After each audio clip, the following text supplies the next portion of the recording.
video we are going to read our geography chapter 4, agriculture. Agriculture means you already know खेती, कृषि. As you know, our India is a agriculture land area. हमारा जो भारत है वो एक agriculture land के रूप में जाना जाता है. एग्रीकल्चर की डेफिनेशन की अगर हम बात करें, art and science of cultivating soil, raising crops and rearing life stock.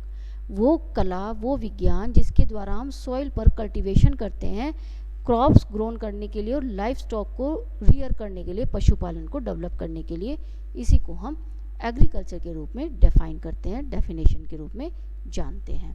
India is an agriculturally important country. Agriculture produce most of the food that we consume. Bharat का जितना भी एरिया है उसमें मोस्ट ऑफ एग्रीकल्चर लैंड के रूप में जाना जाता है. एंड जितना भी फूड हम कंज्यूम करते हैं वो हमें एग्रीकल्चर प्रोड्यूस से ही प्राप्त होता है. Agriculture also produce raw material for various industries. Food crop के साथ साथ एग्रीकल्चर अलग अलग इंडस्ट्रीज़ को रॉ मटेरियल भी प्रोवाइड करने का काम करता है. इस तरह से एग्रीकल्चर एरिया केवल हमारी फूड ज़रूरत को पूरा ही नहीं करता बल्कि हमारी इंडस्ट्रियल का भी बेस माना जाता है. India is second in the world for food crop output. जो हमारा भारत है वो वर्ल्ड में सेकंड पोजीशन पर काउंट होता है क्रॉप आउटपुट्स के लिए after China.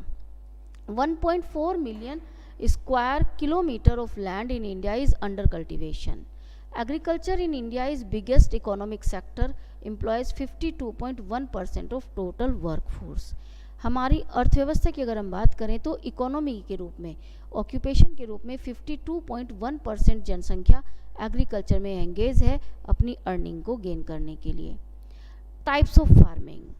Types of farming की अगर हम बात करते हैं, कौन कौन सी टाइप्स ऑफ फार्मिंग हम ऑब्जर्व करते हैं? Primitive subsistence farming, intensive subsistence farming and commercial farming. Primitive subsistence farming क्या होती है? एग्रीकल्चर की मेथड के रूप में this type of farming is still practice in few places in India. यह फार्मिंग प्रैक्टिस की जाती है बहुत फ्यू प्लेसेस पर, हमारे भारत में आज भी यूज़ होती है. It is a practice on small patches.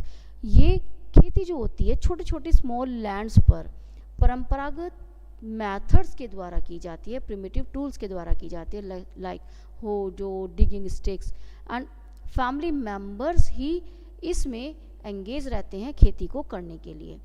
ये सेल्फ कंजप्शंस के लिए यूज़ की जाती है. किसान अपनी ज़रूरत को पूरा करने के लिए इस तरह की खेती को छोटे लैंड पर करते हैं. Depends on monsoon. Irrigation facilities के लिए मॉनसून पर डिपेंड करते हैं, नेचुरल फर्टिलिटी ऑफ सॉइल पर डिपेंड करते हैं और एनवायरमेंटिक कंडीशंस पर डिपेंड करते हैं. तो ये एक परंपरागत मेथड से की जाने वाली खेती का एरिया माना जाता है. Primitive subsistence farming, it is also cold slash and burn. इसको हम स्लैश एंड बर्न कल्टिवेशन भी कहते हैं.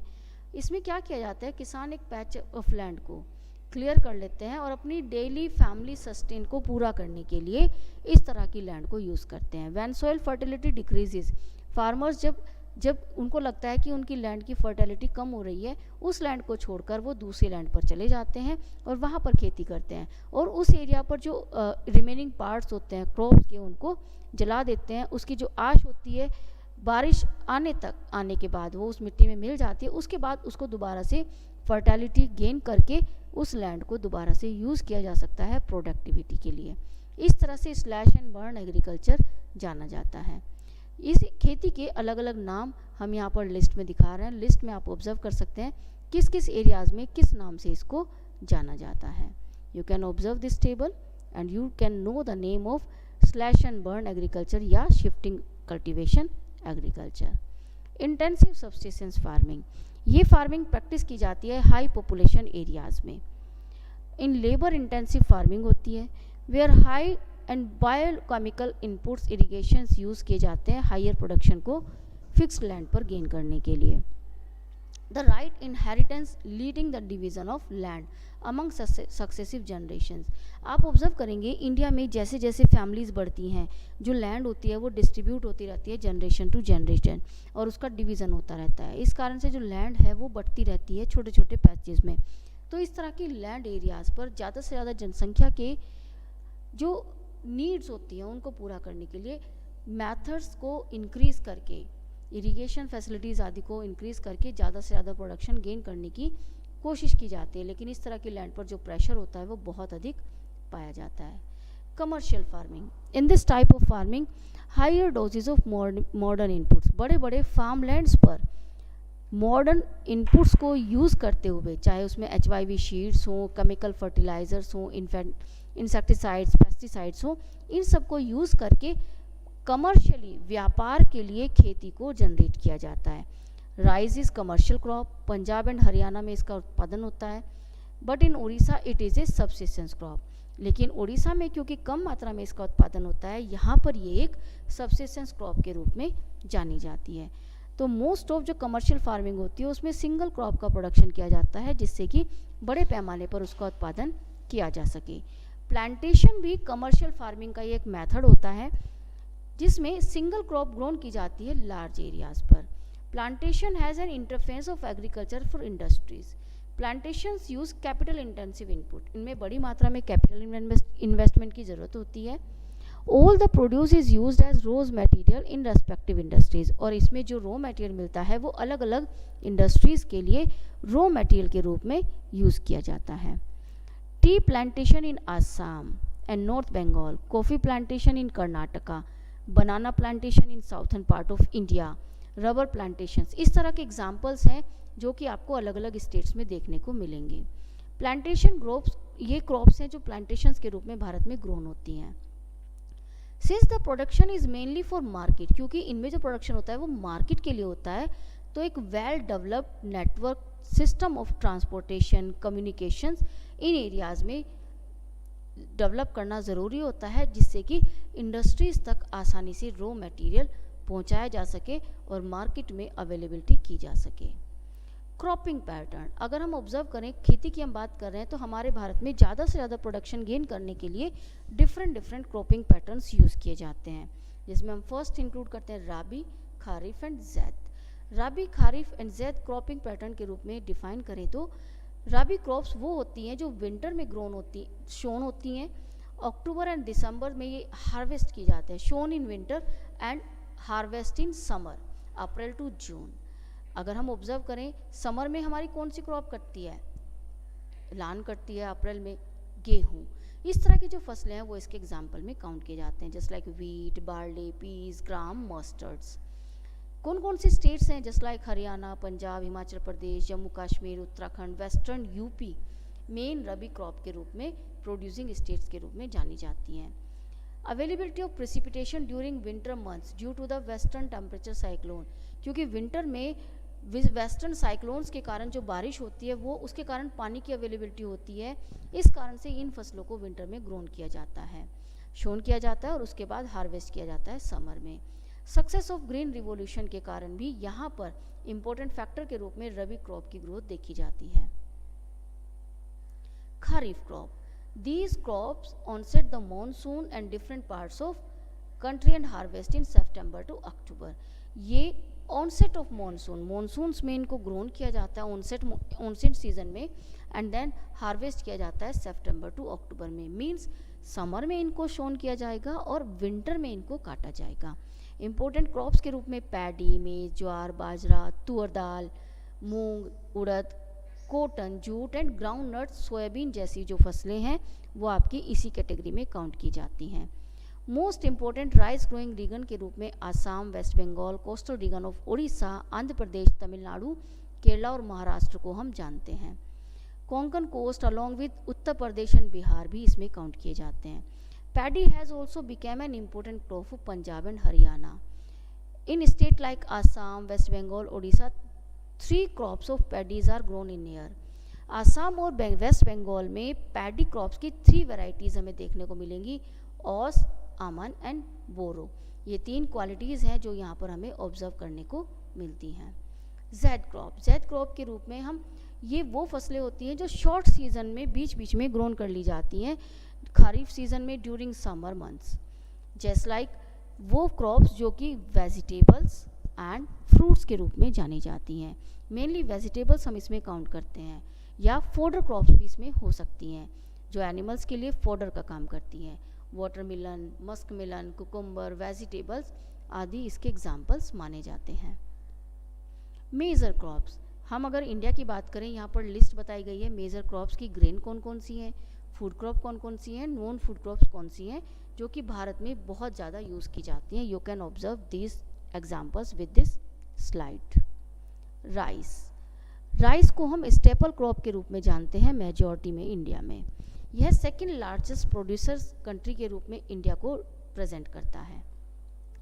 खरीफ क्रॉप है जिसका जो टेम्परेचर है वो 25 डिग्री सेल्सियस तक रिक्वायर्ड होता है और लगभग 100 सेंटीमीटर तक की रेनफॉल रिक्वायर्ड होती है।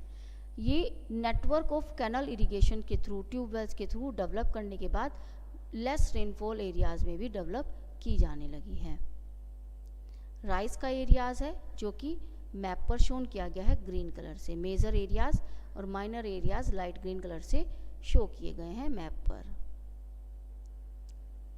Wheat second important cereal crop के रूप में जानी जाती है north and north western part of country. Cool growing season इसके लिए माना जाता है और ब्राइट सनशाइन की नीड होती है। 50 to 75 centimetre annual rainfall need होता है ग्रोइंग सीजन के लिए।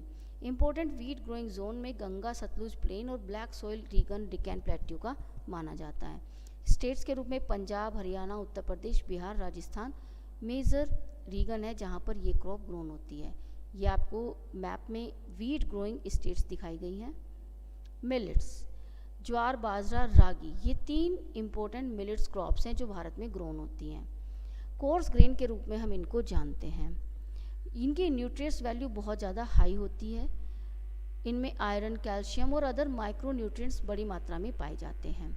कर्नाटका लार्जेस्ट प्रोड्यूसर के रूप में जाना जाता है। उसके बाद तमिलनाडु, हिमाचल प्रदेश, उत्तराखंड, सिक्किम, झारखंड और अरुणाचल प्रदेश ऐसे एरियाज हैं जहाँ पर मिलेट्स आदि ग्रोन होते हैं।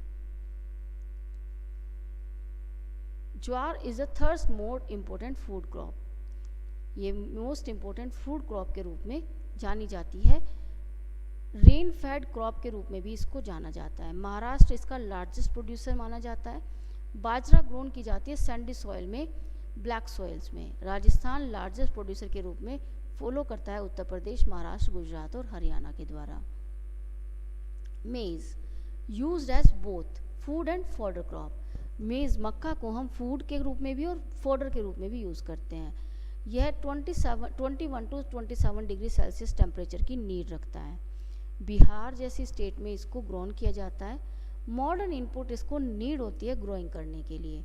मेजर प्रोड्यूसिंग स्टेट्स हैं कर्नाटका, उत्तर प्रदेश, बिहार, आंध्र प्रदेश और Madhya Pradesh. Pulses, India is the largest producer of and consumers of pulses. ये मेजर सोर्स माना जाता है प्रोटीन का और वेजिटेरियन डाइट में इसको यूज़ किया जाता है। मेजर पल्सेस ग्रोन होती है इंडिया में तुअर, उड़द, मूंग, मसूर, peas and gram.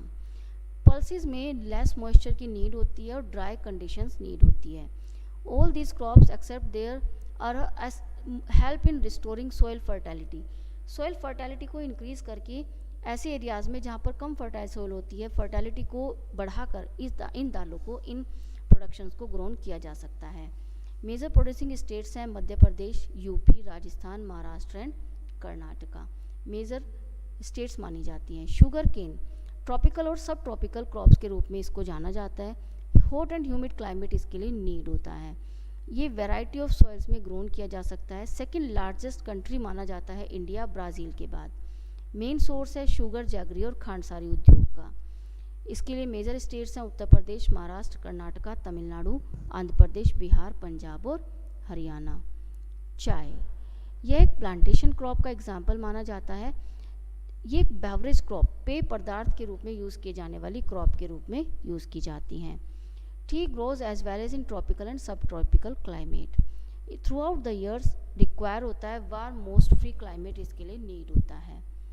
Skilled labour की नीड होती है इस तरह की क्रॉप्स को ग्रोन करने के लिए।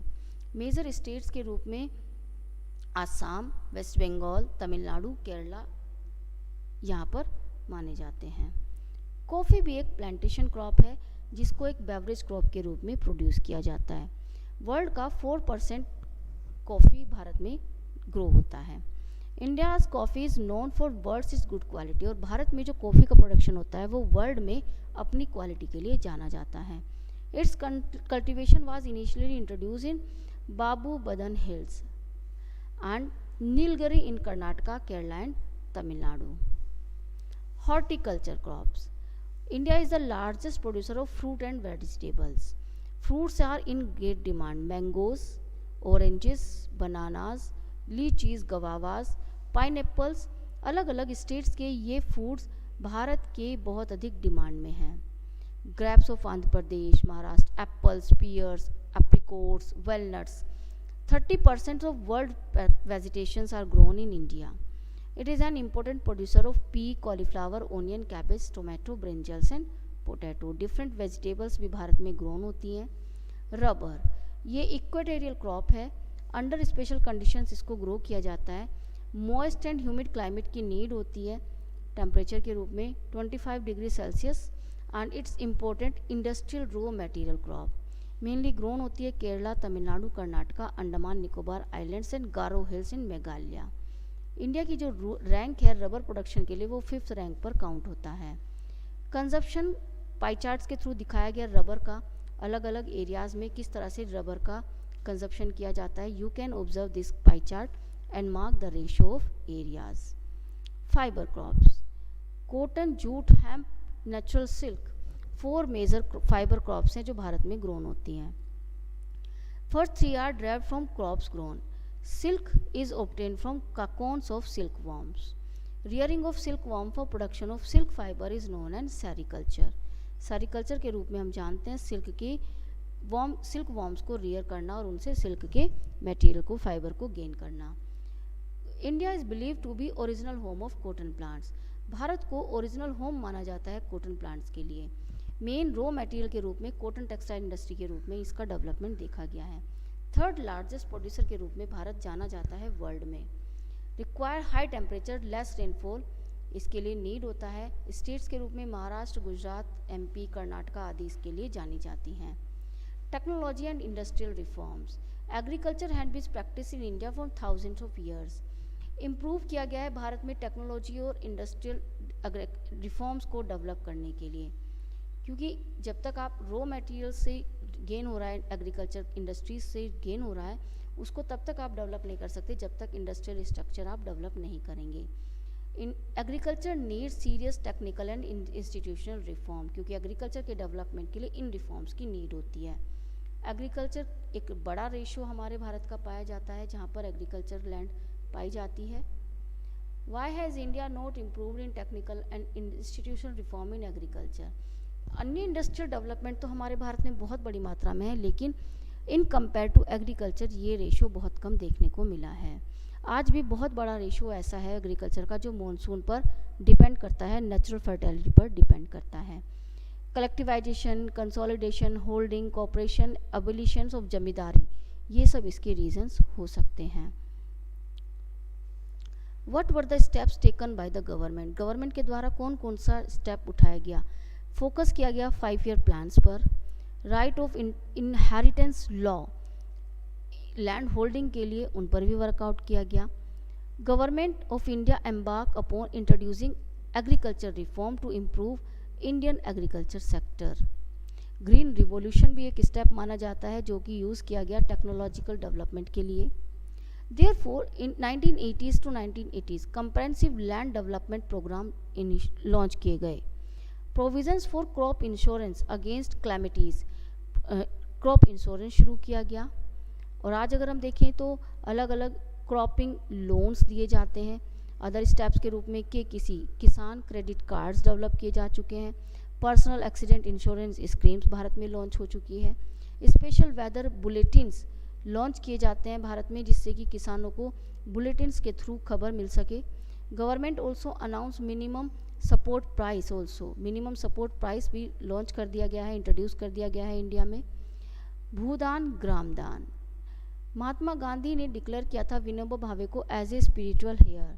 ही also practise satyagraha on the Gram Swaraj, padyatra के थ्रू इसको शुरू किया गया था। भूदान, जिनके पास बहुत बड़ी लैंड है लेकिन उसका कोई यूज़ नहीं है, वो अपनी लैंड को दान कर दें जिससे कि उस पर बड़ी मात्रा में खेती की जा सके। इसी कॉन्सेप्ट को डिक्लेयर किया गया था विनोबा भावे के द्वारा। Once it was Andhra Pradesh, some landless farmers demanded land for their economic wellbeing, क्योंकि जो लैंडलेस किसान थे उनको अपनी जीवनचर्या चलाने के लिए लैंड की ज़रूरत थी। Shri Ramchandra Reddy stood up and offered 80 hectares of land. इस कदम को उठाने के लिए उन्होंने अपनी 80 एकर्स लैंड्स को दान किया था। यही नाम, इसी को भूदान के नाम से जाना गया। Some zamindars offer distribute village among the landless. इसी तरह से कुछ जमींदारों ने अपनी लैंड को डिस्ट्रीब्यूट कर दिया गांव में, इसको ग्रामदान का नाम दिया गया था। इस तरह से भूदान, ग्रामदान अलग अलग रेशो में डेवलप किया गया लैंड को डेवलप करने के लिए, कल्टीवेशन के लिए। This Bhoodan Gramdan movement initiated by Vinoba Bhave is also known as bloodless revolution, और इसी को हम ब्लडलेस रिवॉल्यूशन के रूप में भी जानते हैं। एग्रीकल्चर का जो कंट्रीब्यूशन है जीडीपी में वो 52% है। Declining the share of agriculture in GDP is matter of serious concern, लेकिन पहले ये रेशो इतना हुआ करता था और आज ये घटता जा रहा है, जो कि एक चिंता का विषय है। Establishment of Indian Council for Agriculture Research, agriculture universities, veterinary services, animal breeding centers, horticulture development, research and development in the field, metrology, weather forecast, ये सब इम्प्रूविंग मेथड्स हैं जो कि इंडियन एग्रीकल्चर को डेवलपमेंट करने के लिए लॉन्च किए गए। जीडीपी का रेशो दिखाया गया है अलग अलग सेक्टर्स के थ्रू। एग्रीकल्चर, इंडस्ट्रीज, सर्विसेज, ये जीडीपी रेशो को बताते हैं। Through GDP, rate is increasing over the year. It is not generating sufficient employment. जैसे जैसे जीडीपी का रेट बढ़ता जा रहा है लेकिन ये रोज़गार के अवसर को सफिशिएंट मात्रा में प्रोवाइड नहीं कर पा रहा है, यह भी एक चिंता का कारण माना जाता है। Farmers are withdrawing their investment from agriculture. खेती की परेशानियों से परेशान होकर लोग कि जो किसान हैं वो विड्रॉ कर रहे हैं इन्वेस्टमेंट को खेती की लैंड से। Food security, what is food security system? In order to ensure availability of food, food की अवेलेबिलिटी को एंश्योर करने के लिए फूड सिक्योरिटी सिस्टम लागू किया गया। Public distribution system, buffer stocks को राशनिंग व्यवस्था के तहत पहुंचाया जाता है अलग अलग एरियाज से। PDS is a programme which provide food, grains and other essential commodities in subsidise price. Rural और अर्बन एरियाज में पीपल्स को सब्सिडाइज प्राइस पर ये मटेरियल्स अवेलेबल कराए जाते हैं। प्राइमरी ऑब्जेक्टिव इसका है कॉमन पीपल्स तक अफोर्डेबल प्राइस पर ये सामान पहुंचाना माना जाता है। फूड कॉर्पोरेशन ऑफ इंडिया ये काम करती है पीडीएस सिस्टम के through.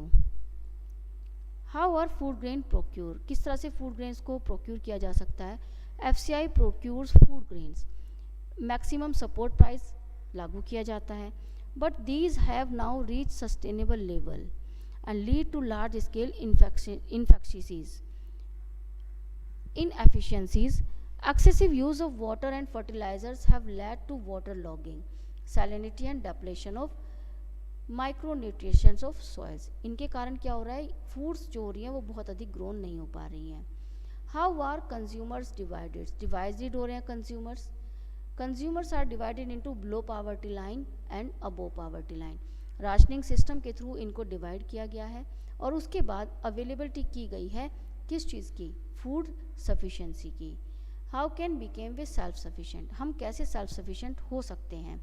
Bye government help, policies, creation of infrastructures, necessary infrastructure develop करके, focus on increasing food grain productions. इस तरह के स्टेप्स उठाकर हम सेल्फ सफिशेंट बन सकते हैं एग्रीकल्चर एरियाज़ में। What is the future of India's food security? Shift from cultivations to food crops to cultivation fruits and vegetable, oilseed and industrial crops. Competition for land. Productivity of land is declining due to the fertilizers, pesticides and insecticides. Scarcity of water भी एक problem है जिनके ऊपर workout किया जाना चाहिए जिससे कि हम लोग सेल्फ सफिशिएंसी की ओर मूव कर पाएँ। इंडियाज़ का फूड ग्रेन प्रोडक्शन दिखाया गया है टेबल के through. Why has food grains production remain stagnant? क्यों रिमेन है? HYV शीट्स के द्वारा, फर्टिलाइजर्स, पेस्टिसाइड्स, इन सब के ओवर यूज़ के कारण भी ये प्रॉब्लम्स हमें फेस करने को मिलती है, तो इनको कंट्रोल किया जाना चाहिए। Urban globalization, particularly in 1990s, Indian farmers have been exposed to new challenges. Globalisation के कारण भी फार्मर्स को एक चैलेंज मिला है अपनी क्रॉप्स को ग्रोन करने के लिए. Important producer of rice, cotton, rubber, tea, jute, spices, our agriculture products are not able to compete the developing countries. To make agriculture successful and profitable, proper trust should be given to improvement of condition of marginal and small farmers. Green revolution promises much, but इसके जो results हैं वो कम रहे हैं, उसको और अधिक develop किया जाना चाहिए. ऑर्गेनिक फार्मिंग्स को बढ़ावा दिया जा सकता है जिससे कि नेगेटिव मैनर्स में जो खेती की जा रही है उसको इम्प्रूव किया जा सके. Farmers should diversify their cropping patterns को डाइवर्सिफाई किया जाना चाहिए किसानों के द्वारा. डाइवर्स क्लाइमेट्स को यूज़ किया जा सके खेती को इंक्रीज करने के लिए. इस तरह से हम डेवलपमेंट कर सकते हैं खेती का अलग अलग मेथड्स को यूज़ करके. Now this chapter is completed here. You can read